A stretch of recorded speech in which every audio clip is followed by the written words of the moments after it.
Enjoy your time here and find peace in the stories we tell.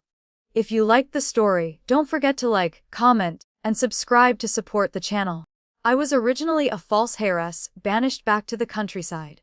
My disposition was soft and delicate, prone to tears and tantrums. From a noble young lady of the Marquis estate, I fell to become the eldest daughter of a mere carpenter. These past months, I truly didn't know how to endure such days, all because I longed for the day I could return to the capital. To the prosperity and glamour of the powerful noble families, I was determined to seduce the young scholar next door. I climbed the ladder, waving my handkerchief delicately toward the wall, my gestures utterly enchanting and alluring. "Oh, I heard you're my betrothed, is that true?"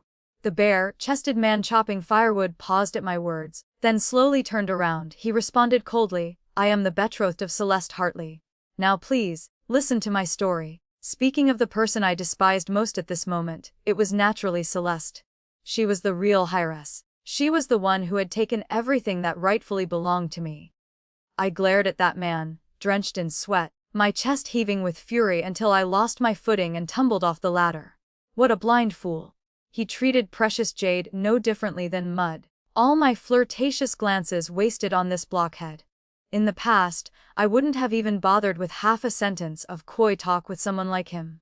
Whether it was from the fall or from sheer rage that left my body weak, I couldn't stand up for a moment.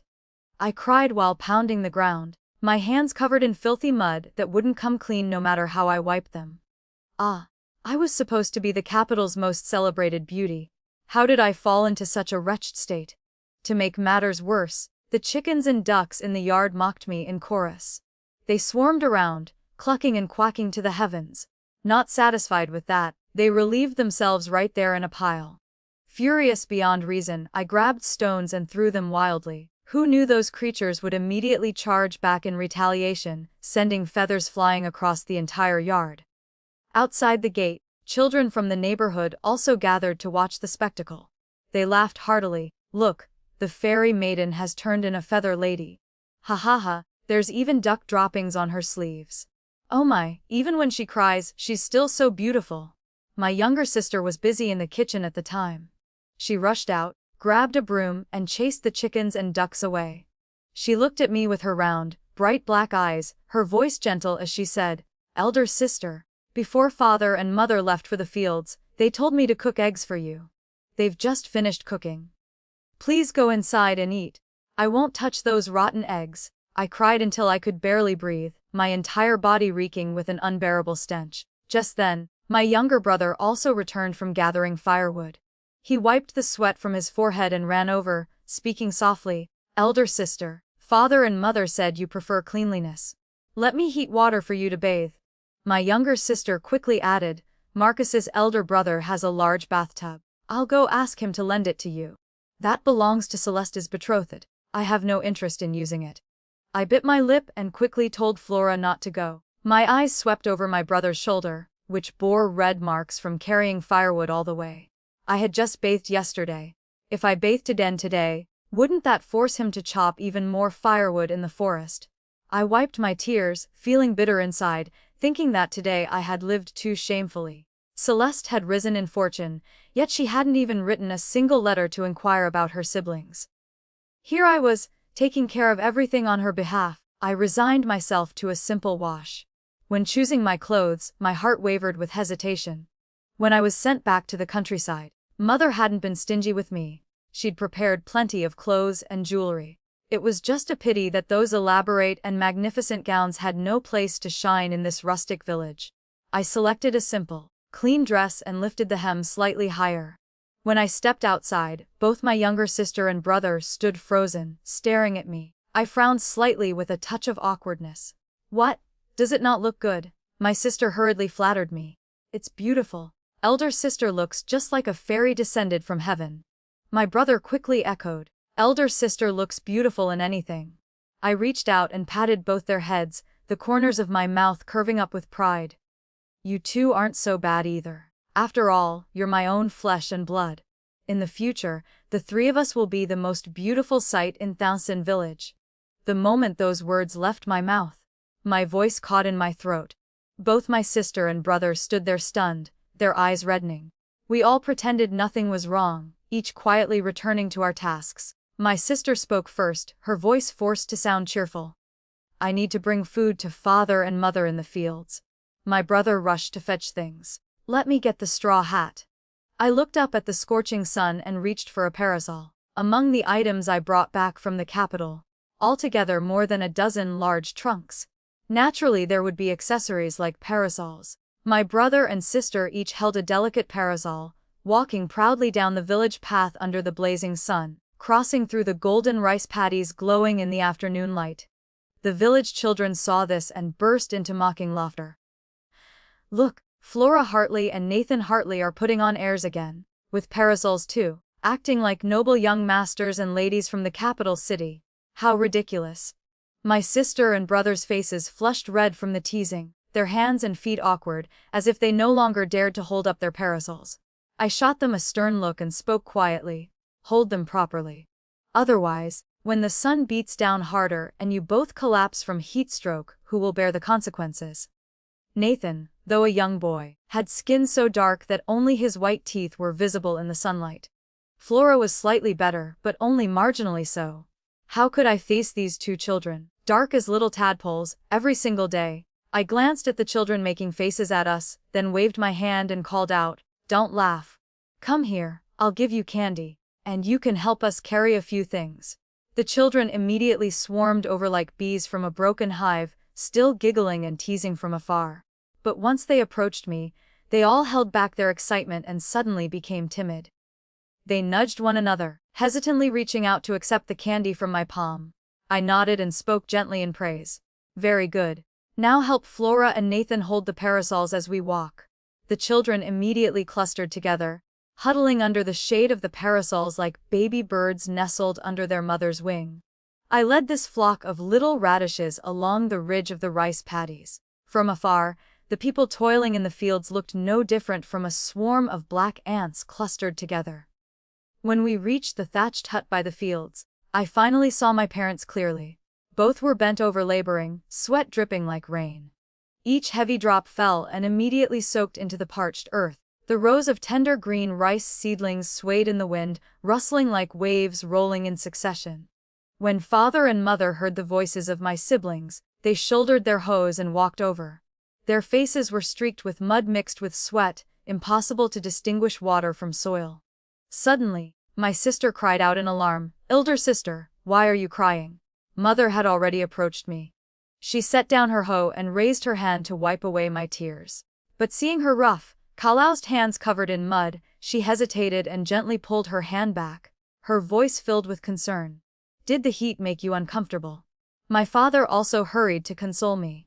"Oh dear, didn't I tell you to stay home and eat the chicken eggs? There's even chilled watermelon cooling in the well. Or did Nathan and Flora make you angry?" I rushed into mother's arms. Her body smelt of sweat mixed with earth, yet it wasn't unpleasant at all. She hesitated for a moment, then finally patted my back and spoke gently. "There, Seraphina. If something is upsetting you, tell mother about it." I simply recalled when I was 13, when the palace began promoting frugality. Even the Empress Dowager herself opened a small garden to grow melons and fruits. Back then, everyone in the capital followed suit, each household cultivating a few plots of land. When the autumn banquet arrived, everyone brought the fruits they had grown, gathering in one place to chatter excitedly about whose produce was the most beautiful, whose was adorned with glistening pearls, and whose hat was embroidered with the most exquisite flowers. That year, I even sewed myself a charming little farming outfit that many others rushed to imitate. Everyone laughed while reciting poetry, their verses speaking only of the hardships of tilling the land. But in truth, we only scattered a few seeds and occasionally carried watering cans for show. We never truly touched the mud and soil with our own hands. My parents and siblings didn't understand why I was shedding tears. Mother saw Marcus Ashford helping in the fields and said with concern, "Dorian, come here and try to console her. I don't know what's wrong. Seraphina just keeps crying and won't stop no matter how we try to comfort her." Marcus Ashford replied coldly, "Having fields to plow, rice to eat, and no illness or disaster, that's already a good life. How could they possibly find it hard?" I cried out loudly, "It is hard. I find this life unbearably hard. I don't want father, mother, and my younger siblings to have to live like this. After a good cry beneath the thatched hut, I finally truly integrated into the Hartley household. I had been here for over a month, yet I'd remained withdrawn, refusing to step outside, and even more so rejecting any closeness with the family. That was because on my very first night here, I woke up in the middle of the night to the sound of soft weeping in the room. Peering through the crack in the window, I saw Mother holding my sister and brother in her arms while Father sat beside them, his eyes also red-rimmed. They were missing Celeste. Mother spoke softly through her tears. Celeste must have arrived in the capital by now, don't you think? I wonder how she's faring there, whether anyone is bullying her. When she left, she didn't take anything with her. She just held me tightly and cried. But I couldn't keep her here. Only by going to the capital could she learn to paint. My sister hugged a doll, her small face puffy from crying. Before, elder sister always held me to sleep. Now without her, I can't rest peacefully. My brother lowered his head and suddenly spoke up. Let's go to the capital and bring elder sister back. My sister quickly chimed in. Yes, let's bring elder sister home. Isn't Serafina Whitmore our elder sister too? Hearing those words, my heart clenched painfully. At that moment, I thought I would never consider them family for the rest of my life. I clearly remembered that the night before I left the capital, Mother held me and cried nearly all night long. She cried and said, Serafina, whether it's the palm or the back of the hand, both are flesh. Mother can't bear to part with you. I asked her through my tears, Mother, why is it that when Celeste returns, I must leave? I can't understand. Can't the Whitmore household support 2 daughters? Even if Celeste truly is the legitimate Heiress, I've never been jealous of her. But Mother didn't answer. She only held me tightly for a long while. She prepared a great deal of silver for me. Before I left, she instructed me, Serafina, the money I'm giving you must be kept safe. Don't let the Hartley family swindle you out of it. If they treat you well, you may give them a little to win their favor. If they don't treat you well, endure it for a while, and later find a man you can trust. No, even men can't be trusted. Her eyes were filled with sorrow. She stroked my hair, unable to let go, and whispered, My Serafina has been clever and perceptive since childhood. Mother believes you will certainly live well. On my first night in the Hartley household, I felt utterly alone. I opened a bed curtain and lay there all through the long night. No matter how the Hartley family treated me afterward, I acted as though I neither heard nor saw anything. Thinking back to that night, my heart felt both sorrowful and aching, and I began crying again without stopping. My sister and brother hugged my legs tightly, sobbing. Elder sister, we were wrong. Please forgive us. My parents also reddened their eyes, apologizing endlessly. But I understood. It was only natural for them to worry about Celeste. After all, she had lived with them for 16 years, while in their eyes, I was merely an outsider. However, after more than a month had passed, I had indeed felt their genuine affection. Mother specially went out to buy the finest cotton and sewed me a new quilt. Father spent considerable silver to purchase precious wood and built me my own wardrobe. My sister and brother constantly tried to find ways to make me happy. Only over time can one truly see a person's heart. It was precisely because of this that today, I was finally willing to step outside and join them in bringing food to the fields. Mother took my hand and said with heartache, It's our fault. From now on, we're all one family. We'll live well together. Though our home can't compare to those in the capital, your father and mother will do our very best. Mother's hands, from years of labor, had fingers twisted and deformed. Father, in his youth, had apprenticed under others and endured considerable hardship. Whenever it rained, his back hurt so much he couldn't stand straight. My sister and brother were dragon phoenix twins, both already 8 years old, yet neither could recognize a single character. A farming household faced 100 worries throughout the 4 seasons of the year. Busy and exhausting. During the off-season, Father worked as a carpenter for others, but the money he earned was only enough to slightly improve our living conditions. They didn't feel it was hard, but they also couldn't think of any way to live better, for their perspective had always been confined to this place. I thought of Marcus Ashford. I'd heard he had passed the provincial examinations and even ranked as the top scholar. Unfortunately, his mother had fallen gravely ill, draining the family fortune and leaving them buried in debt. Reluctantly, Marcus Ashford could no longer continue his scholarly pursuits. I had silver in my hands, but I couldn't simply support him with it. Men were all heartless and ungrateful creatures. Even if Marcus Ashford later achieved success and fame, there was no guarantee he would remember my kindness, nor any certainty he would willingly support my family members. My mind was in turmoil, unable to come up with a satisfactory solution. Using silver to help the family through their immediate difficulties would be easy, but once the money ran out, where would we go from there? That night, Mother came from the next room and sat at the edge of my bed, reaching out to touch my forehead. I opened my eyes and looked at her. Mother spoke softly. "Serafina, I know you've grown accustomed to the luxurious life in the capital. Now seeing how impoverished our family is, you feel anxious. But everyone has their own way of living. You don't need to worry so much. Whatever you brought back from the capital has all been carefully stored away. Don't touch it. Save it all as your dowry. Our family once received kindness from the Ashford family. Dorian won't easily break off the engagement. Is what I'm thinking correct? Just listen and see. I've watched Dorian grow up, and that child is quite intelligent. You could try getting closer to him and see how it goes." At this point, Mother's tears began to fall. She wiped her eyes with the back of her hand and spoke with a choked voice. "In the end, it's still our family that has let you down. I'm afraid if you miss your chance with Dorian, you won't find anyone better in the future. With our family's circumstances as they are, your father and I have already discussed it. We'll sell half our fields to help Dorian continue his studies. He's intelligent and ambitious. In the future, he won't let you suffer." The expenses for studying and taking the imperial examinations were substantial. The silver from selling those few plots of our family's land wouldn't amount to much. I looked at Mother, whose face showed some embarrassment. I perked up my ears and listened carefully. Why couldn't I hear my brother's sound of sleeping peacefully in the next room? I also didn't hear my sister's soft murmuring at all. I bolted upright, my voice rising sharply. "Where are they?" Only then did Mother burst into tears, speaking through her sobs. "Your father has already taken them into town.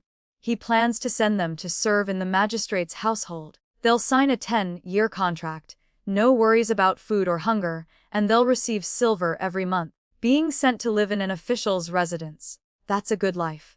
A good life indeed." If it truly were such a good life, why was Mother crying so hard she could barely speak? Becoming servants in an official's household. How could that be easy? I panicked and quickly grasped Mother's hand, crying out loudly, "How long have they been gone? We must chase after them quickly." I pulled Mother and rushed out the door. To my surprise, Marcus Ashford was already standing there. He had a donkey cart ready. He glanced at me once, then quickly turned his head away, dressed neatly as he climbed onto the cart. I looked down and realized my robe had somehow come loose, the sash undone.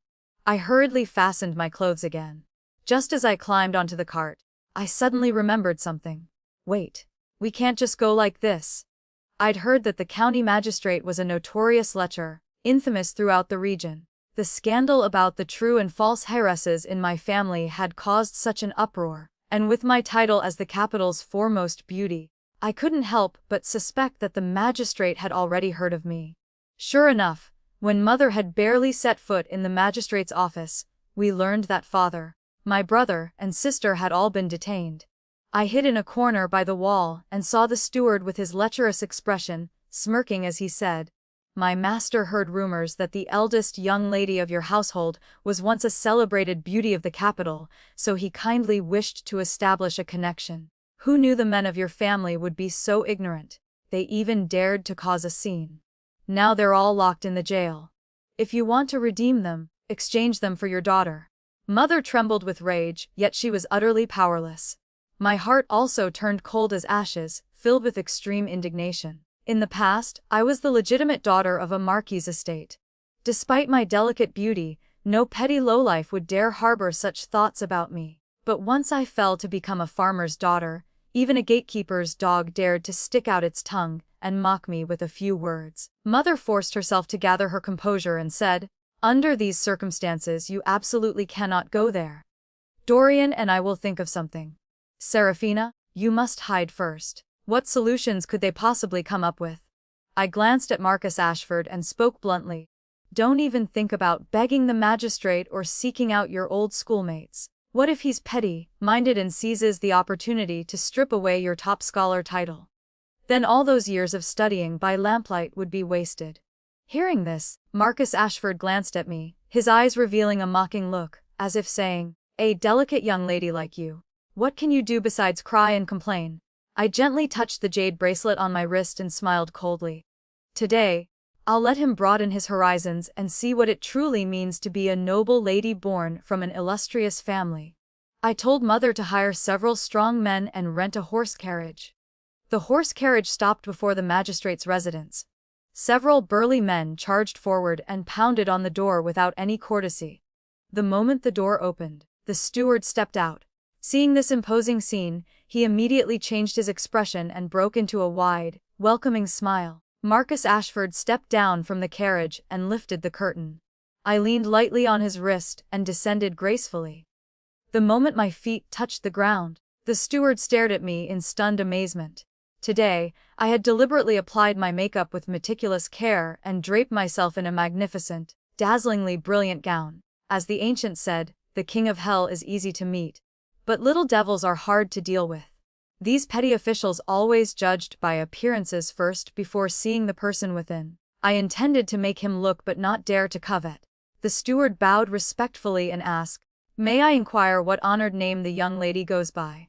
I swung my riding crop and struck him directly on the shoulder, laughing coldly. "You're not worthy of knowing." I tossed the crop into his arms, lifted my head arrogantly, and said, "Led me to see your master. I vaguely recall his surname is Wang, something, or other harmony." The steward became even more servile. "My master's surname is Wang, his given name Tungo." I frowned impatiently. "I don't care what his name is. Just lead the way." With that, we marched straight into the great hall. Magistrate Wang Tungo stepped out. Before he could even speak, I stood in the center of the hall and asked coldly, "I heard you wished to take me as your concubine." Upon hearing this, Wang Tungo's eyes immediately shifted. He clearly recognized my identity and glanced at me several times without concealing his gaze. He smiled cunningly. "So this is Miss Hartley, is it not?" I sat upright in the host's seat, my expression cold as I looked at him. "My father's surname is Whitmore. You call me Miss Hartley. What do you mean by that?"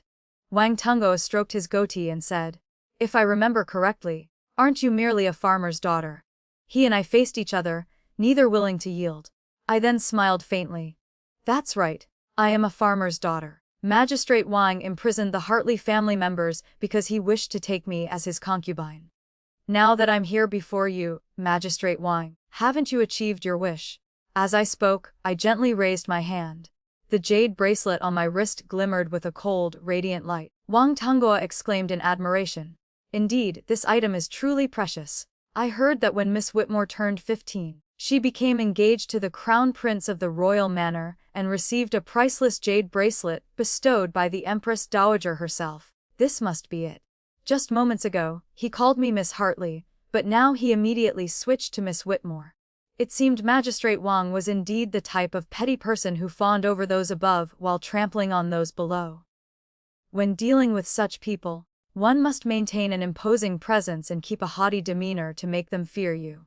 I maintained my cold expression, too lazy to even respond. Wang Tungo probed further, saying, "I heard that after Celeste entered the capital, she repeatedly brought shame to the Marquis's estate. First, she was placed under house arrest by Lady Whitmore, and then her engagement to the royal manor was broken off. It seems Miss Whitmore is only temporarily taking refuge here. The Marquis's estate must have other plans for you." Hearing these words, I was deeply shaken inside. I never imagined Celeste had suffered so much in the capital. Mother stood beside Marcus Ashford, her face growing even paler. Outwardly, I showed no emotion, but inside I grew even more displeased. I glared at Wang Tungo. "How is any of that your concern?" I stood up to leave, showing no reluctance whatsoever. Seeing me depart so decisively, Wang Tungo stood there stunned instead. Mother gently tugged at my sleeve. I feigned annoyance and shook her hand off, responding coldly, "Whether the Hartley family lives or dies has nothing to do with me. I won't be staying long anyway." We had barely left the magistrate's gate and traveled a short distance when the steward from the magistrate's household hurried after us. Mother lifted the curtain to look out and saw father along with my younger brother and sister had all been released. She immediately jumped down from the carriage and ran to greet them. But I didn't show my face. The steward bowed respectfully. "Miss Whitmore, it was merely a misunderstanding. Here are some modest gifts my master has prepared. He hopes you'll be gracious enough to overlook this matter." I only laughed coldly. Without saying a word, the steward loaded the gifts onto our horse carriage. Our entire family left the town, then switched to a donkey cart and sent away all the hired people and vehicles. Sitting in the cart on our way back, my brother and sister leaned against me and burst into tears. Mother sat there in a daze, clearly weighed down by countless worries. Father and Marcus Ashford sat up front driving the cart. Father spoke softly. "Dorian, you've seen clearly what happened today. With Seraphina's beauty, I fear she'll attract the attention of evil men. If you have feelings for her, why not marry her quickly so you can properly protect her with a legitimate status?" Previously, Marcus Ashford had stated firmly that he was Celeste's betrothed. I had no intention of marrying him hastily just to avoid trouble. I spoke up. "Father, now is not the time to discuss this. I'm afraid Celeste is facing difficulties in the capital right now. We live in such a remote, isolated place as Thanestron village. News always reaches us slowly. However, Wang Tungo, being a county magistrate, naturally understands the situation in the capital well. There's no reason for him to lie about such matters. He said my mother blamed Celeste for bringing shame to the Marquis's estate, and even severely punished her. I don't believe that at all. My mother is absolutely not that kind of person. She's dignified and serene, gentle and magnanimous. A noble lady praised throughout the entire capital. Even if Celeste grew up in the countryside and didn't understand proper etiquette, mother would never bear to be harsh with her. I was only afraid the Hartley family would hear the magistrate's words and harbor resentment toward my mother in their hearts. I never expected mother to be the one to speak up first. "Seraphina, it's true that I'm worried about Celeste, but I won't jump to conclusions. Lady Whitmore raised you so thoroughly and completely. She certainly wouldn't mistreat Celeste." Hearing this, my heart suddenly swelled with emotion. I gripped her hand tightly. How is Celeste truly faring in the capital? Hearing about it doesn't compare to seeing it with my own eyes. Besides, I'm also very worried about mother. She's known for being strict, yet the news of Celeste being placed under house arrest has spread throughout the entire capital. What is really going on? After much deliberation, I finally made up my mind and said, I must return to the capital for a visit. From Thanestron village to the capital, the journey was quite far. When I first came here, I'd traveled by horse carriage for half a month before arriving. Naturally, my parents weren't comfortable letting me travel alone, but with the current farming season underway, the fields couldn't be left unattended. In the end, the only solution was to ask Marcus Ashford to accompany me on this journey. This time, Marcus Ashford agreed very decisively. I thought to myself, he probably wasn't genuinely interested in escorting me. Most likely, he simply wanted to go to the capital to see Celeste. I'd met Celeste once, briefly. She had eyes as calm as still water, both beautiful and lively. According to my brother and sister, when she was at home, she rarely spoke and only enjoyed painting. Though her temperament was quiet, she was very strong-minded inside. For matters large and small in the household, our parents often consulted her. I was completely different. From childhood, I'd been pampered by mother. My 10 fingers had never touched spring water. Every day, even choosing which outfit to wear, I would deliberate for ages before pulling mother along to ask endless questions. In short, Celeste and I were two completely opposite people. After packing my luggage, Marcus Ashford rented a horse carriage to pick me up. Not wanting to be indebted to him, I repaid him the silver. He looked at the amount of silver in my hand and raised his eyebrows. That's too much. I pressed it into his hand and replied, matter of factly, consider the extra as payment for hiring you. Marcus Ashford said casually, oh, so it's life protection money. In that case, it's still not enough. If we encounter wolves along the way, I'll be the first to throw you down to them. Hearing this, I stared at him wide-eyed in disbelief. Since we'd known each other, he'd always been a man of few words. Yet now he suddenly came out with such a cold joke. Seeing I wasn't laughing, he scratched his nose, cleared his throat awkwardly, and continued driving the cart. I sat beside him, sighing continuously. Suddenly, he handed me a piece of candy. After eating the candy, I continued sighing. Marcus Ashford turned his head to look at me. I glared at him. What are you looking at? he replied leisurely, watching a fairy maiden lament. That statement nearly made me laugh out loud. In the village, those dark-skinned children constantly hovered around my door all day long. Oh, the fairy maiden is crying. Oh, the fairy maiden is smiling.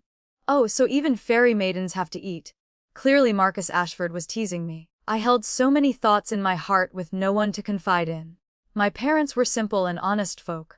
My younger brother and sister were still so young. Truthfully, during this time living in Transcends village, I truly felt somewhat lonely. And that loneliness couldn't be shared with my parents. Who would have thought that on the road back to the capital, we'd encounter a heavy rainstorm, and I caught a cold. Marcus Ashford had no choice but to take me to an inn. I looked at the dingy room, the bedding of unknown how many previous occupants. Grief welled up inside me. Abandoning all dignity, I simply sat down on the floor and cried miserably. Perhaps I was already delirious with fever. Without realizing it, I grasped Marcus Ashford's hand and poured out all my grievances in one go. In my feverish days, I choked out. It's not that I look down on the Hartley family's poverty. It's just truly difficult to adapt. When I was at the Marquis' estate, I had 4 personal maidservants attending to me. Every night before bed, someone would perfume my bedding with fragrant incense. In the morning, I'd have 4 different breakfast dishes. Lunch was even more exquisite. The chef would create novel delicacies to win my favor. During the sweltering summer, the estate used ice without limit. Sometimes I'd even nap at Emerald Pavilion. From the window I could see red flowers and green willows. The scenery was delightful and my spirits soared. Back then, I thought it was all ordinary. I never imagined those days would become so distant from me. Now, living in Transcends village, having meat with every meal is considered a feast. My brother and sister eat with such relish. Father and mother cook with all their hearts. Even when I can't stomach the food, I must pretend it's delicious, afraid of hurting their feelings.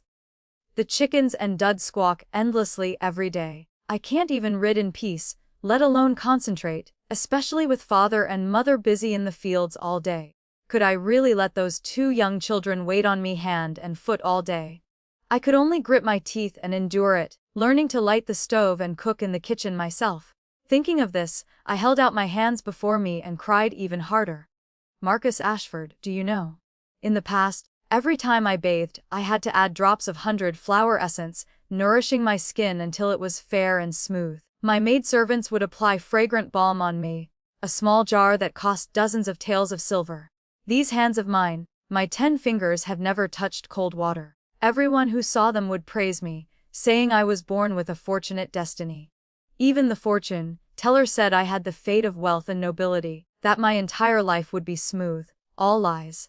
Marcus Ashford pulled out a clean handkerchief and handed it to me.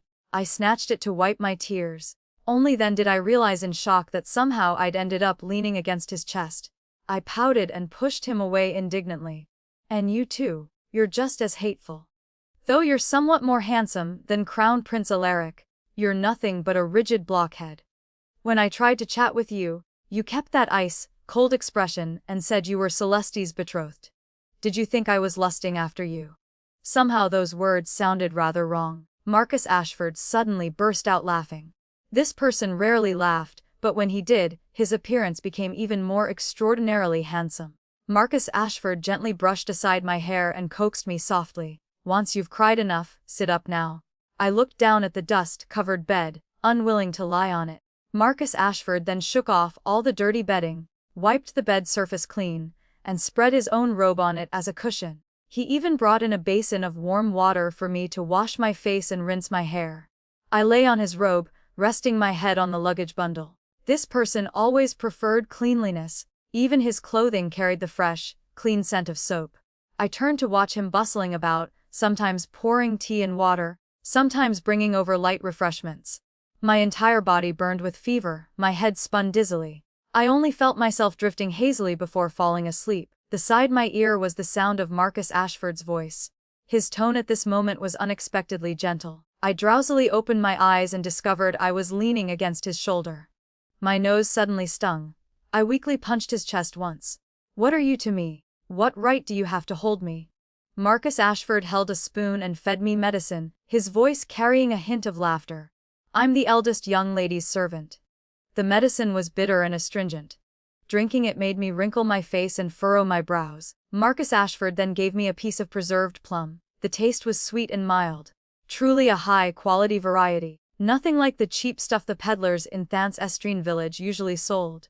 Just then, someone knocked on the door. The innkeeper's wife brought over rice and soup. She glanced at us and smiled, saying, "This young lady is truly blessed. Your husband dotes on you so much. He rode his horse for over half a watch into town to buy medicine, and even bought preserved plums." I closed my eyes without responding. Hemph, showing off such small kindnesses. After drinking the medicine, Marcus Ashford fed me a bowl of congee. My stomach was weak. I couldn't eat much. I simply leaned against the head of the bed, listless and unwilling to move. Unexpectedly, Marcus Ashford pulled out a small box of fragrant balm from his chest and handed it to me. Just from smelling it, I knew this item certainly wasn't cheap. I was afraid he must have spent considerable silver to purchase it. I didn't reach out to take it, only lifted my hand slightly and said softly, "Aren't you this young lady's servant? Then serve me properly." Marcus Ashford said nothing, only gazed at me silently, his eyes burning intensely. I felt both embarrassed and angry. I pushed him once. "If you don't want to apply it, then forget it." Marcus Ashford gently held the tips of my fingers and slowly applied the fragrant balm to the backs of my hands, bit by bit, gently and evenly. Time seemed to slow down. His fingers were slightly rough, and as they glided across my hands, they made my skin grow warm, my heart beating erratically. I lifted my head and silently gazed at Marcus Ashford's eyelashes and eyes. Over these past months, whenever I did anything around the house, he would appear as if he'd caught my scent. He'd set up a table under the eaves with tea and refreshments prepared for me. I didn't know where he'd bought them. Though they weren't delicacies, they were acceptable enough. Marcus Ashford had never said a single flattering word to me. He only silently chopped firewood and boiled water, lit the stove and cooked rice. Previously, he'd even sat in the middle of the courtyard washing clothes for me. After finishing, he wouldn't say a word and would quietly leave as if he'd never been there. I'd once suspected he used to treat Celeste the same way, but my younger sister shook her head. In the past, Marcus rarely came to our house. Even with elder sister, he only occasionally exchanged a few words. Hearing that, my furrowed brow finally relaxed. The dark gloom in my heart gradually dissipated. When evening came, Marcus Ashford spread out a mat to sleep right beside my bed. He left one lamp burning in the room. The chamber was so quiet you could clearly hear each breath. Marcus Ashford lay with his back turned toward me, perhaps already sound asleep. I asked softly in a whisper, "Marcus Ashford, whose betrothed are you?" I'd thought Marcus Ashford was fast asleep. Unexpectedly, he turned over, his eyes bright and blazing as he stared intently at me. I gave a startled jump, then my face flushed hot. I hurriedly turned away to avoid him, facing my back toward him and pressing my face against the wall, determined not to look anymore. Yet Marcus Ashford refused to let me off. He sat down on the edge of the bed, his finger gently touching my shoulder. He poked once, and I shifted further inward. Finally, I only heard his low, deep chuckle. "Serafina, are you facing the wall reflecting on your mistakes?" Both embarrassed and angry, I bolted upright and glared at him. "Who gave you permission to call my name like that?" Marcus Ashford only smiled gently, his eyes full of tender affection as he looked at me. It was the first time I'd seen him with such an expression, as if he were admiring a rare treasure of the world. I turned my face away, not daring to look at those eyes filled with such open affection. It had to be affection. I was no fool. I'd seen clearly all of Marcus Ashford's care and attentiveness. Yet I didn't want to reciprocate. Those bitter days in Thaneston village. I truly couldn't endure them anymore. It was true I was going to the capital to check on Celeste on behalf of my parents. But it was also true I wanted to find an escape route for myself. Marcus Ashford seemed to sense something. He raised his hand, his fingertips gently gliding across my cheek. Only then did I realize I'd been shedding tears without knowing when. Marcus Ashford remained silent for a long while, his voice carrying several shades of bitterness. "Serafina, in the past I once thought fame and fortune were nothing but empty dreams. I grew up in the capital and witnessed with my own eyes how that glamorous life wore my mother down to exhaustion. So Marcus Ashford hadn't finished speaking when the room door was suddenly flung open. A travel-worn, weary figure burst in. The moment he entered, he rushed straight toward me. He pushed Marcus Ashford aside and embraced me tightly, his eyes red-rimmed. Alana, when I read the letter you left behind, I only regretted returning too late. It was my fault. I shouldn't have gotten angry with you that year and left for Jiangnan, causing you to wander and suffer so much hardship. Alana was my childhood name. Only those closest to me would call me that. The person who'd arrived was none other than my childhood sweetheart and betrothed, Crown Prince Alaric Sterling of the Royal Manor. Marcus Ashford clenched his fists, about to rush forward, but was blocked by Alaric Sterling's guards. Our eyes met. Before I could react, Alaric Sterling toward the door and called out loudly, "Where's Lillian? Still hasn't caught up. So slow." Hearing that name, I immediately turned my head to look outside. Lillian ran in. The moment she saw me, she knelt before the bed, grasping my hand tightly. Our eyes met, and we both cried until we were choked with emotion. I pulled her into my arms. Lillian held me tightly. Young miss, you've suffered so much." After reuniting with Lillian and taking more medicine, I grew drowsy and confused in my delirium. Before long, I'd drifted off to sleep. When I woke again, I'd somehow already arrived in the capital and was staying at the Royal Manor. It felt exactly like returning to the old days. Food and clothing without worry. Maidservants bustled about attending to me. Lillian spoke softly. "Young miss, after you left the estate, Lady Whitmore dismissed the 4 close personal maidservants. This servant couldn't bear to leave you, so I went to find the Crown Prince and begged him to take me along to search for you." Hearing this, I frowned slightly and asked about Celeste's situation. Lillian lowered her head, her voice growing quieter. After Miss Celeste returned to the Marquis' estate, she was bullied and schemed against by the 2 secondary young ladies, causing quite a few embarrassing incidents. Initially, they planned to register her name in the family genealogy, but because she brought shame to the Marquis, they put that matter aside. In other words, Celeste still hadn't officially become the legitimate daughter of the Marquis estate. I asked in shock, "Does my mother not teach and guide her?" Lillian was equally puzzled. This servant observed that Lady Whitmore treated Miss Celeste very coldly. She only had her stay in the deserted Phoenix Harmony courtyard, assigned an old nanny to watch over her, and rarely saw her otherwise. My mother wasn't someone with such a harsh temperament. There must be some hidden circumstances I didn't yet understand. My father was a romantic by nature. The estate had as many as 5 concubines who constantly competed for favor. Yet they all knew their place. No one had ever dared offend mother.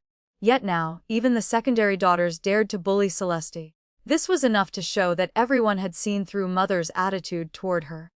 Lillian continued, "Before you returned to the capital, the Crown Prince personally came to the door and broke off the engagement with Miss Celeste. The incident caused such a commotion that everyone knew about it, completely ruining Miss Celeste's reputation in the capital." She glanced into the distance, her words trailing off before falling completely silent. I saw Nanny Chen, the royal consort's most trusted attendant, leading a group of people marching over imposingly. The moment she saw me, she smiled and said, "It's been so long. The young lady has grown even more radiantly beautiful. No wonder the Crown Prince couldn't forget you. He even quarreled with the royal consort yet still determinedly went out to search for you." These words were utterly discourteous, as if viewing me as some singing girl from a pleasure house. I was no fool. Naturally, I understood the implications. In the past, whenever the royal consort saw me, she was always warm and affectionate, wholeheartedly wanting me to marry into the royal manor as soon as possible.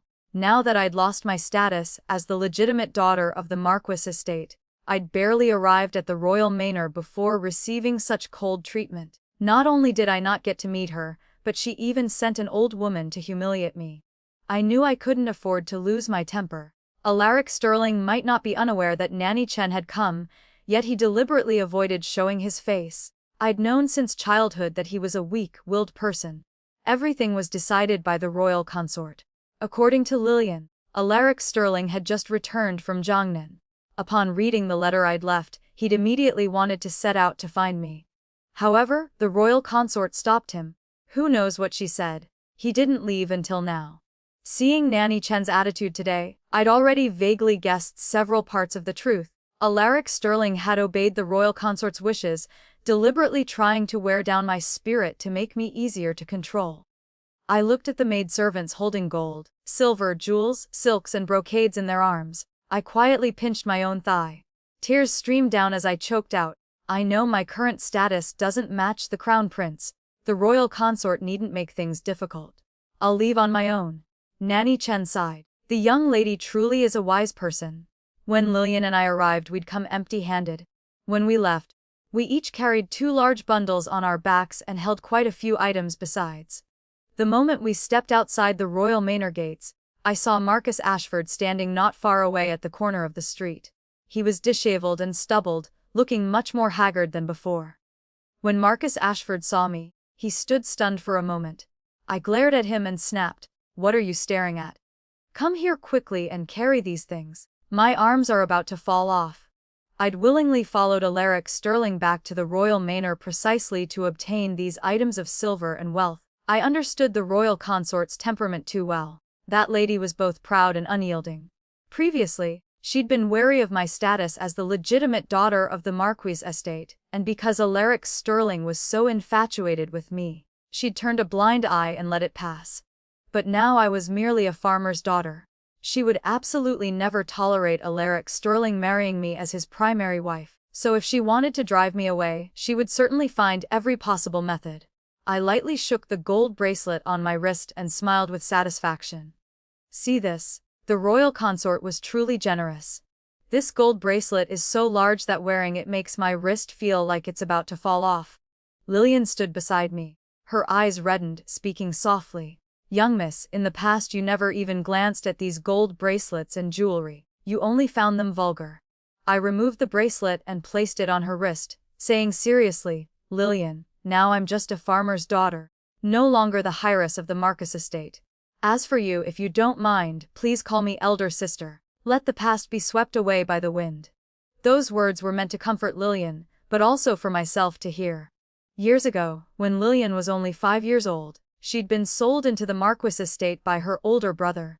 She'd attended to me since childhood. She had nowhere else to return to. Hearing my words, her eyes brimmed with tears as she nodded and softly called out, "Elder sister." After Marcus Ashford washed his face and changed clothes, he returned to his tidy appearance. I glanced at him and teased, "Don't tell me you truly stood outside waiting for 3 whole days while I was at the royal manor." Unexpectedly, he actually nodded, his voice hoarse. "Yes, not even for a moment did I leave." Hearing this, I scolded him, calling him foolish. What if I couldn't bear to leave behind wealth and glory and insisted on marrying Alaric Sterling? Marcus Ashford looked straight into my eyes, speaking word by word. "Then I could only blame my own uselessness for being unable to keep you." I discovered that every time this person spoke, he would stare directly at me without blinking, making it hard for me to breathe. Lillian glanced between the two of us, then found an excuse to leave. I lowered my head to look through several boxes of jewelry, speaking seriously. After returning, I plan to buy a house in Thanshu City, hire a few servants, and send Flora and Nathan to school. If father and mother agree, they can open a small shop to run a business. The village farmland can be rented out. As for me, I'll open my own boutique teaching people how to dress and apply cosmetics. After all, I once held the title of the capital's foremost beauty. I only need to spread my reputation a little, release some enticing news, and surely people will come seeking my services. Marcus Ashford listened quietly, then asked, "And what about me? What arrangements do you have for me?" I glanced at him and huffed lightly. "Why should I make arrangements for you?" In Marcus Ashford's eyes appeared a hint of resentment. This man truly had many faces. His hand lightly touched my wrist through the fabric of my sleeve. Seeing I didn't avoid him, he smiled. He continued, "Or should I continue being your servant, attending to you morning and evening? Would that be acceptable?" That phrase, "would that be acceptable?" His voice was both low and gentle, striking directly at my heart. I pushed his hand away. "No need, I can't possibly support you as well." Marcus Ashford grasped my hand again and refused to let go. His Adam's apple moved slightly as his deep, low voice slowly resonated.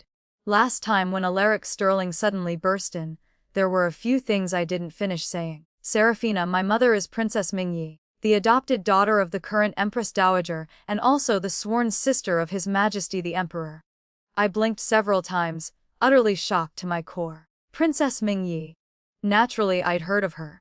She was the legendary female general renowned throughout the realm, who'd guarded the northwest for over a decade. It was just that everyone said she'd died long ago and hadn't appeared in many years. But I'd never heard that Princess Mingyi had a son. I looked at Marcus Ashford with doubt. He gripped my hand even tighter and spoke softly.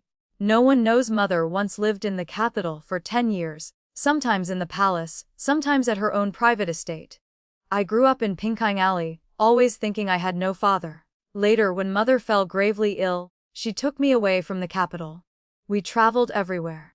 When we reached Thanthe village, her condition worsened, so we had to stop there. I examined Marcus Ashford's face carefully and suddenly discovered something. When I first met him, I'd already felt he somewhat resembled Alaric Sterling. But looking more closely now, he clearly resembled His Majesty the Emperor much more. I remembered when I was young, Mother had once told me a deep palace secret. 20 years ago, His Majesty suddenly lavished great favor upon an imperial noble consort. No one knew what she looked like, only that she was immensely beloved. For her sake, His Majesty had nearly cast aside all the other consorts in the harem. This incident had caused an uproar throughout the court, terrifying everyone both inside and outside the capital. It was said the Empress Dowager herself personally ordered that imperial noble consort's execution. After that, the palace became calm and peaceful once more. Marcus Ashford leaned close to my ear and whispered, "My mother didn't die. She faked her death to escape that person's watchful eyes. It's fine for you to know this. Seraphina, I have silver. You can rest assured. I'll provide you with a stable, peaceful life." I truly wanted to tell him this matter fundamentally wasn't about whether he could provide me with a good life or not. I looked at him, my emotions tangled and complex, and asked in a low voice, "Don't tell me you plan to return to the capital to fight for the throne. I have no desire to risk my life with you." That year, if it weren't for my father hadn't insisted I become engaged to Alaric Sterling, and secretly sent Mother away before arranging the betrothal behind her back, I would never have set foot in the royal manor. People in the imperial family, every single one of them is heartless and ungrateful. It's no different from a tiger's den or dragon's lair. Once you enter, you'll be torn to pieces and have your bones crushed. Just then, Lillian burst through the door, her face full of panic, crying out, "Chaos! Young miss, chaos, complete chaos." I immediately jumped up in alarm. By reflex, I shielded Marcus Ashford, my face turning deathly pale. "No chaos, he's not rebelling." Lillian rushed forward, speaking urgently. "Young miss, this servant means that the prince has committed treason. The Marquis' estate has been implicated and has been sealed. That foolish father of mine actually participated in rebellion alongside the prince. No wonder he didn't hesitate to quarrel with Mother that year and insisted I become engaged to Alaric Sterling. When I rushed there, I happened to witness imperial guards escorting people from the estate outside. The several concubines were weeping endlessly. The secondary young ladies all had faces pale as ghosts from fear. My mother walked at the front. Though her spirit seemed somewhat haggard, she remained as dignified as ever. I was blocked outside and called out loudly, "Mother, Mother." Hearing my voice, Mother immediately turned to look back. Her eyes instantly reddened. She looked at me very carefully, crying while smiling. "You've gotten darker, but you actually look more spirited than before." My tears immediately streamed down. "Mother, I'll find a way to rescue you. You must stay safe. You absolutely must live well." The imperial guards quickly led them away. I hadn't yet had time to say anything more to Mother. The moment I turned around, I saw Celeste emerging from somewhere. She stared in the direction Mother had vanished, standing there like a lost soul. Upon seeing me, then glancing at Marcus Ashford, as if she'd finally found a place to rely on, she hurried over and gripped my hand tightly. I led her back to the inn. Only then did Celeste speak. "These past months in the capital, Mother treated me very coldly. A few days ago, she even sent me and Nanny Jung away to a villa outside the city. Today I saw Nanny Jung secretly crying, holding banknotes and land deeds in her bundle. Only after careful questioning did I learn the reason. It turned out my mother had long ago discovered father was involved in the rebellion plot. She quietly transferred all the silver from the estate out bit by bit, then staged the whole drama of the true and false heiresses, striking my name from the family genealogy to avoid disaster. Once the storm settled, Nanny Jung would follow Mother's orders and bring Celeste to Thanestine village to find me. Learning the truth, I turned to look at Nanny Jung and ask. So I truly am Mother's biological daughter, correct? Nanny Jung looked at me with loving affection and answered gently. Course. That year at the villa, Lady Whitmore labored in pain for a full day and night before giving birth to you, young miss. There can be no mistake. Celeste handed over all that silver to me, biting her lip as she said, Elder Sister Seraphina, we must find a way to rescue Mother. To save Lady Whitmore.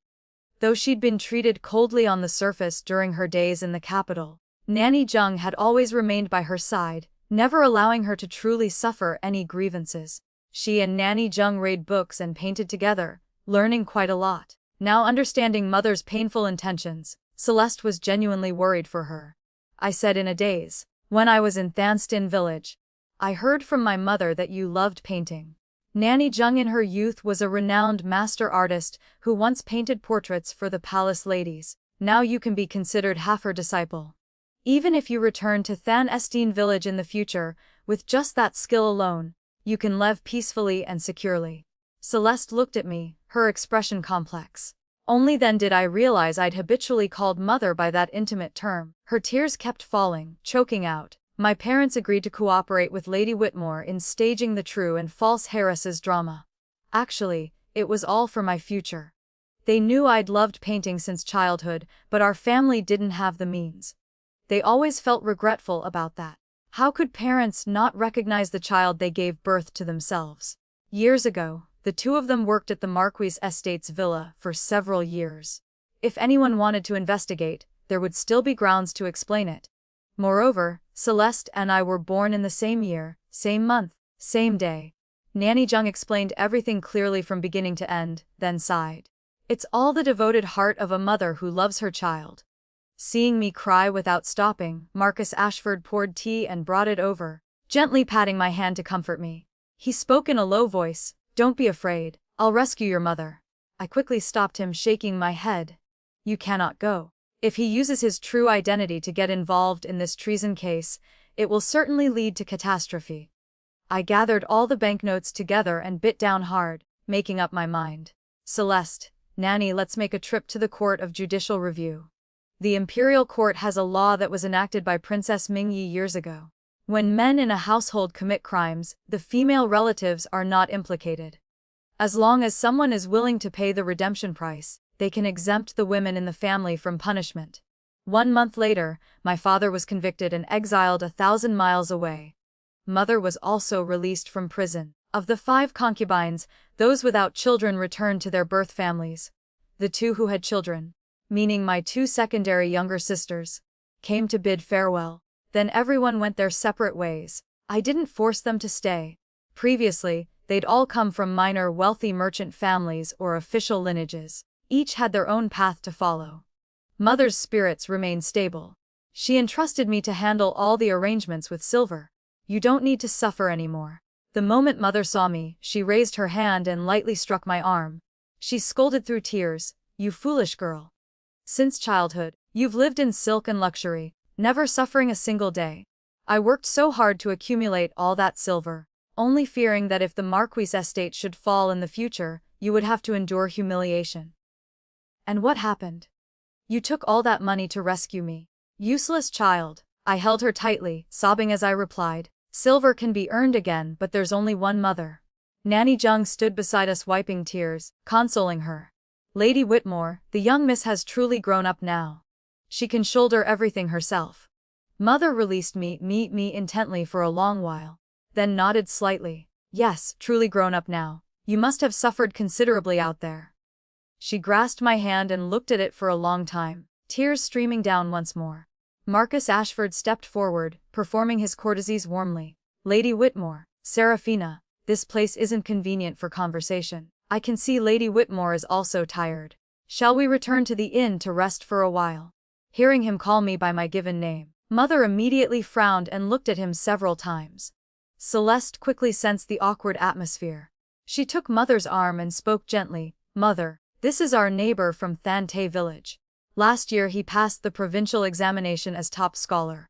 Besides studying, he still helps my parents with the farm work. He's diligent and trustworthy. Only then did Mother's brow relax. She said nothing more. Upon returning to the inn, Nanny Jung helped mother wash her face and change clothes. Marcus Ashford and I waited outside. I grasped his hand and lowered my voice. Just now I didn't speak up for you. I was afraid mother would think I favored an outsider and feel pained. I didn't want to make her sad.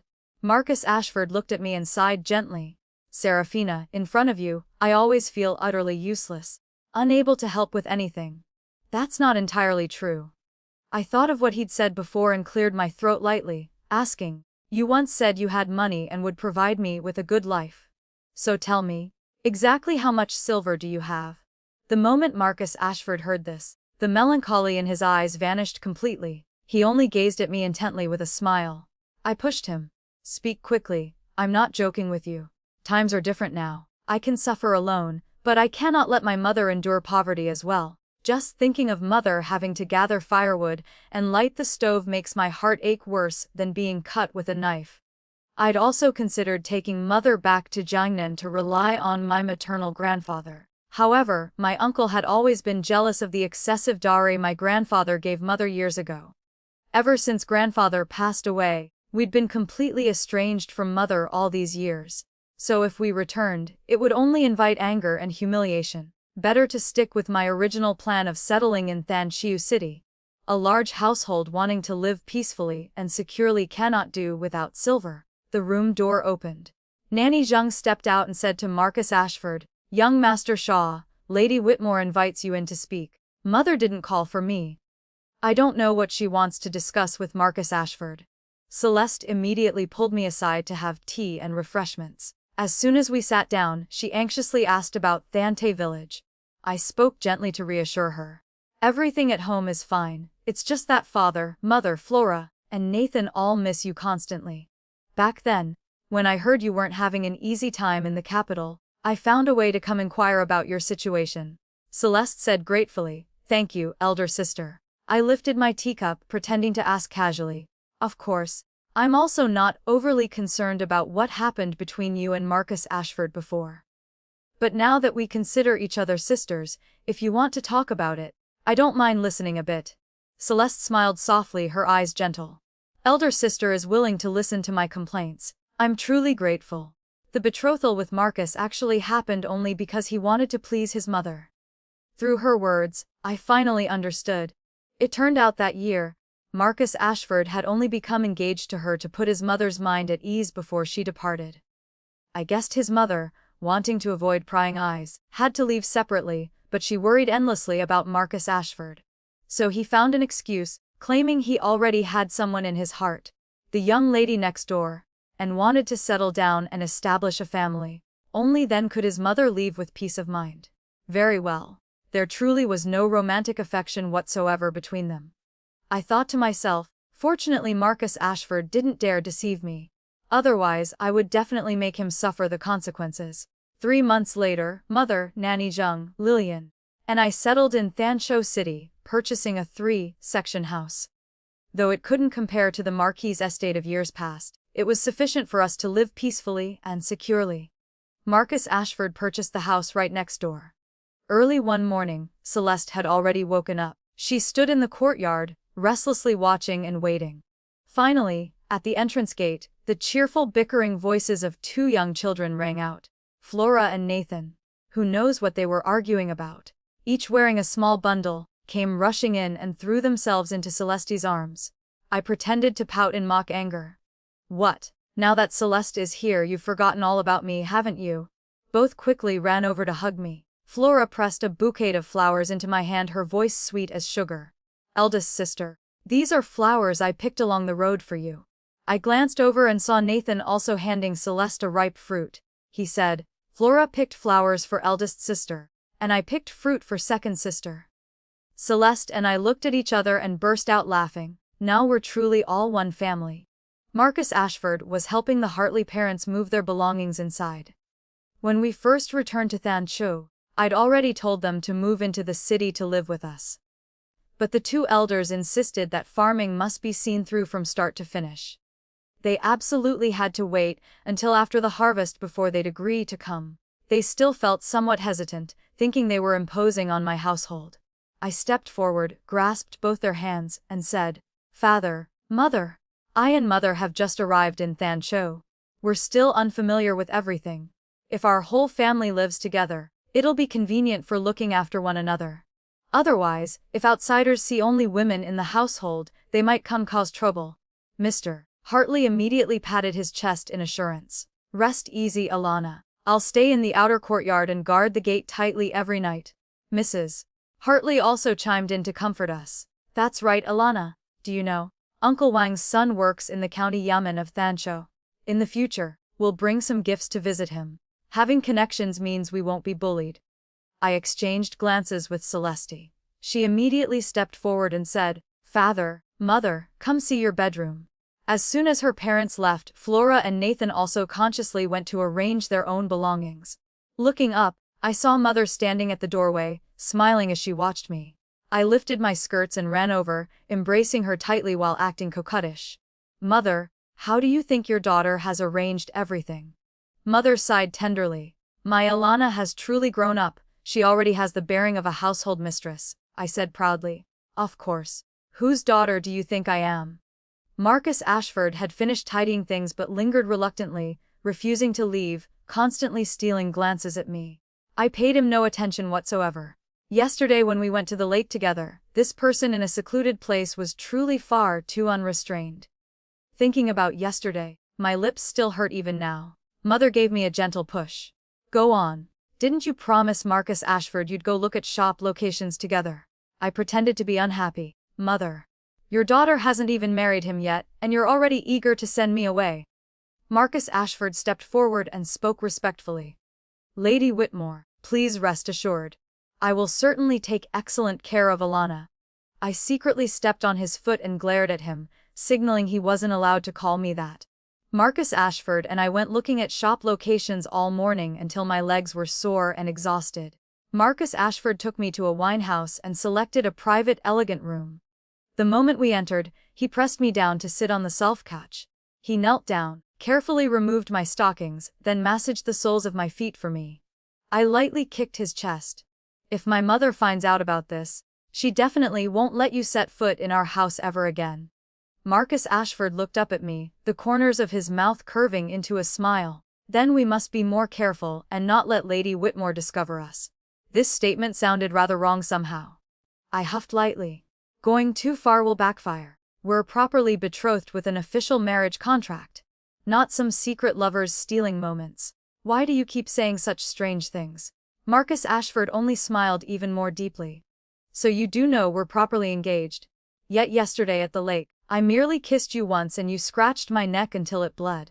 I pouted, my voice sulky. You didn't say a word. You just suddenly lunged forward to kiss me. Of course I was startled.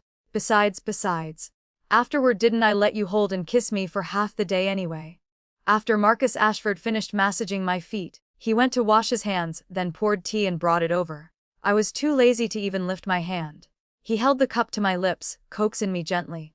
Be good, Alana. Next time before I kiss you I'll ask first. How dare you keep teasing me like this? I swung my hand and struck his arm hard. Back when we weren't yet close, I always thought he was cold and taciturn. Who knew that now I'd discovered this man was cold on the outside but warm within. Whenever no one else was around, he constantly spoke honeyed words that made my face flush red. Marcus Ashford drained his cup of tea, then ordered several more dishes. Looking at the table full of food, I figured it was about sufficient. While eating, he discussed the shop situation. I sighed worriedly. Don't let anything slip in front of my mother. If Mother found out I'm now spending your money, she'd definitely be furious. The house purchase and daily living expenses all came from Marcus Ashford's silver. He was wealthy and had given me over half his family fortune. By my rough calculation, it was enough to last half a lifetime. I'd always hidden this from Mother, lying that it was money she'd given me before, which I hadn't used up yet. Marcus Ashford nodded, then looked at me with eyes carrying a hint of contemplation. If you plan to open a shop, expenses will be substantial. It'll be difficult to hide this from Lady Whitmore. I'm telling you honestly, if you marry me soon, you can spend money openly and legitimately. No need for all this secrecy. You won't have to hesitate about purchasing anything. Every time we talked for a while, he'd steer the conversation toward marriage, constantly dropping hints pressuring me to marry him. I said irritably. Fine, I'll marry you, but let me make this clear first. All the silver you've given me, I want to register it as part of my dowry. In the future, if anything happens, I can take it with me. Marcus Ashford's expression darkened. He muttered reluctantly, "No way." I raised my eyebrows high, furious. "Marcus Ashford, if you don't agree to this condition, I absolutely won't marry you. You're marrying a beauty like me. Gentle and virtuous, dignified and intelligent, yet you're stingy about a bit of silver." Marcus Ashford grasped my hand and touched it lightly like a kiss. "There will be no divorce. In this lifetime, I will never let go of your hand." His tongue was sweeter than singing. Years ago, my mother brought half the fortune of a Jiangnan wealthy family when she married my father, propping up the declining Whitmore household. My father also swore eternal vows back then. Yet what was the result? Didn't he still take in all those concubines? Though I liked Marcus Ashford, I wouldn't be blinded by his sweet romantic words. As long as I kept the silver in my own hands, when love remained, we'd be affectionately devoted. When love faded, we'd part ways. Clean and simple. Suddenly I remembered something and questioned him. When I first arrived at Thanthi village, even the chickens and ducks walking by were stunned by me. But what about you? You stood at the door, glanced at me once, then slammed the door shut with a bang. I remember it vividly. I'd just stepped down from the horse carriage. Marcus Ashford's ears turned completely red. He cleared his throat awkwardly and said reluctantly, "I was also stunned by you. I was afraid I'd stare at you like an idiot, so I hurriedly shut the door." These words didn't sound like lies. I huffed once and said smugly, "Consider yourself discerning enough to have won my heart. You should count your blessings." Marcus Ashford asked in amazement, "How did you know I couldn't sleep that night and kept tossing and turning in bed?" I laughed endlessly. The way he looked at me, I immediately felt he was teasing me again. But this time, Marcus Ashford spoke with utmost seriousness. "That day when you stood on the ladder calling to me from over the wall, I couldn't sleep all night, tossing restlessly. On one hand regretting I'd been bare-chested chopping wood and looked utterly unseemly. On the other hand regretting I'd spoken so rudely." I clearly remembered that at the time, he'd declared with a stern expression that he was Celeste's betrothed. When Marcus Ashford brought up that matter, his voice carried a hint of jealousy. "Actually, I'd already heard your conversation with Flora that day."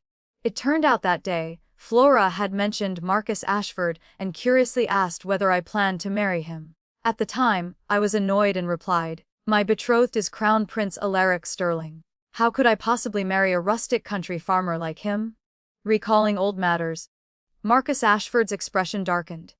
"Back then, I even thought about returning to the capital to fight for the throne." I quickly raised my hand to cover his mouth. "Don't speak nonsense." Seeing he was genuinely dejected, I softened my voice. "You shouldn't look down on yourself either. The way you treat me so well, that's more precious than anything else." Marcus Ashford nodded slightly and spoke earnestly. "Then marry me soon.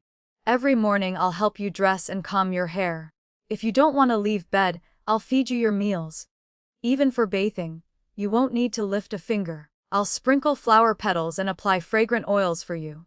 I've already purchased a 2-story small courtyard. When we're tired, we can go upstairs for an afternoon nap together. I'll plant many lotus flowers, your favorite. I guarantee I'll attend to you even more attentively than your 4 personal maidservants did before." Those words truly moved my heart immensely. At home, fearing mother would discover the money situation, I didn't dare live too lavishly.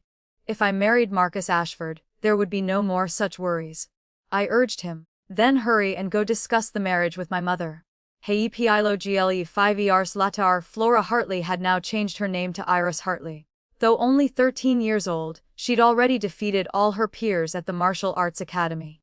No one could match her. Heiress was tall and robust with a sturdy build and a round face. Those who lost to her would mock her. "No one will ever marry you in the future. You'll definitely end up a spinster no one wants." However, Heiress paid no attention to such words. Just at that moment, Serafina arrived to pick her up from class and happened to overhear. Holding her parasol, she walked in and smiled at the young boy who'd spoken so rudely. "What did you just say to my younger sister?" That young boy immediately turned red as a beet. The youth stammered incoherently, not daring to say another half word. Bowing his head in such shame he wished he could burrow into the ground. Everyone knew Iris had two renowned elder sisters. Her eldest sister ran a tailoring shop called Serafina's Boutique. All the women in Thanshiu City considered wearing garments from Serafina's an honor, and the proprietress, Serafina, possessed beauty that could topple cities, radiant and dazzling. Last year during the Lantern Festival, she'd worn clothing sewn by her own hands, holding a lantern as she stood atop Bright Moon Tower. The breeze gently stirred her flowing sleeves, truly like a fairy's celestial grace. Many people stared in stunned amazement, unable to help exclaiming, "A fairy descended to the mortal realm." That young boy with his loose mouth finally could only stammer shamefully in apology. After speaking, he immediately tucked tail and ran. The young ladies around giggled. Iris ran joyfully to her eldest sister's side and hooked her arm around that soft, fragrant limb. Serafina pulled out a handkerchief, pretending to be disgusted as she wiped the sweat from her younger sister's forehead. Iris knew her eldest sister was naturally delicate and hated heat and humidity. For her to endure coming out to pick her up was truly not easy. She immediately ingratiated herself by helping her eldest sister into the horse carriage. Along the way, Serafina said, "Your second sister returned from the capital today. This time she defeated countless painters and was selected to enter the palace to paint for the Empress Dowager. She's practically become renowned throughout the realm. We must prepare a proper welcome for her." Iris recalled her second sister's diligent practice and felt immensely happy for her. The horse carriage arrived at the estate gate. The moment Iris jumped down from the carriage, intending to carry her eldest sister down, she saw Marcus Ashford step out. She immediately pursed her lips. They'd been married for 5 years yet still clung to each other like glue. She truly couldn't stand that fawning appearance of her brother-in-law. She pretended not to notice, tightly hugging her eldest sister's soft, fragrant body, even deliberately kissing her eldest sister's cheek as if to provoke him. As expected, she saw her brother-in-law say nothing, only silently raising his hand to wipe her eldest sister's cheek. Serafina glared at him, saying with displeasure, "Marcus Ashford, what are you up to now?" Being glared at by his wife actually made Marcus Ashford feel extremely pleased inside. He coaxed gently, "You're hot, aren't you? I've already prepared chilled mung bean soup. Hurry inside and drink a bowl to cool down." Iris cheered once and dashed straight inside. The moment she entered the door, she saw Nathan Hartley bare-chested, washing his hair in the middle of the courtyard. Iris immediately cried out and kicked her elder brother straight into the water basin. "Brother, the house is full of women. Can't you show a bit of consideration?" Nathan Hartley laughed cheerfully. He'd only dared let loose like this, taking advantage of eldest sister being out. He'd now changed his name to Jasper Hartley, but the family still habitually called him Nathan. Come to think of it, Nathan was also 13 now. Who would have thought he possessed exceptional natural talent in woodworking? As a child, he'd learned the craft from Mr. Hartley. Now Mr. Hartley had nothing left to teach him. Once Celeste returned, Nathan planned to go to the capital to apprentice under a master craftsman. Just then, Nanny Jung carried food out from the kitchen. Lillian was setting out bowls and chopsticks in the dining room. Mr. and Mrs. Hartley were also busy in the kitchen. Everyone had tasks in hand. If one were to ask who in the household was most leisurely, it would be the former Marchioness who was now head accountant, Catherine Whitmore. Catherine looked at the courtyard full of people bustling about. For the moment, she couldn't be bothered with the account books.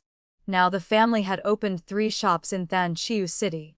The Hartley couple managed a restaurant. Celeste ran a calligraphy and painting studio. Serafina oversaw the tailoring boutique. However, none of these people possessed the skills to calculate account books. They still relied on Catherine Whitmore to handle everything, calculating all expenses and serving as the overall manager. Catherine also found that life now was indeed far more interesting than when she'd been at the Marquis estate. She lifted her head and happened to see her daughter being carried through the door by Marcus Ashford. Meeting her mother's gaze, her daughter immediately ran over to tattle, speaking coquettishly, "Mother, Marcus Ashford absolutely insisted on carrying me inside." How could one not understand the temperament of one's own daughter? She was precisely the type who, when pampered and spoiled, would grow lazy. Though she'd experienced hardship and matured considerably, whenever someone indulged her, she'd become lazy down to her very bones. Marcus Ashford brought over the mung bean soup, practically wanting to feed it directly to Serafina's mouth. But with her mother-in-law present, Serafina didn't dare act brazenly. She had to hold the bowl herself and drink several sips. Suddenly, sounds came from outside the door. She looked up. Celeste had returned. Serafina immediately called out loudly, "Heiress, Nathan, quickly light the firecrackers to welcome second sister home. Make it grand." The courtyard instantly erupted with the continuous booming sounds of firecrackers. The moment Celeste entered, she saw her eldest sister, so startled by the firecrackers that she had to cover her ears, while her brother-in-law held her protectively. Heiress and Nathan stood on the wall scattering flower petals. At first glance, one could tell this was eldest sister's idea. Father and mother stepped out from the kitchen, their faces beaming with radiant smiles. Nanny Jung and Lillian also came out to watch the firecrackers. Mother Catherine smiled as she looked at her. Celeste only felt that all those struggles in the capital had suddenly turned to clouds and smoke. Wherever I find peace and stability, that place is home. How wonderful indeed. Serafina, leaning in Marcus Ashford's arms, was also thinking how truly wonderful. Though they'd encountered great hardship, they'd gained many more beloved people. It was truly, misfortune and fortune interdepend, just as people say. Serafina had indeed been born with a destiny of wealth and nobility. The story ends here for now. If it touched your heart or left you thinking, I'd love to hear your thoughts in the comments. Please like, subscribe, and share Raccoon Tale to help more stories come to life. See you in the next tale.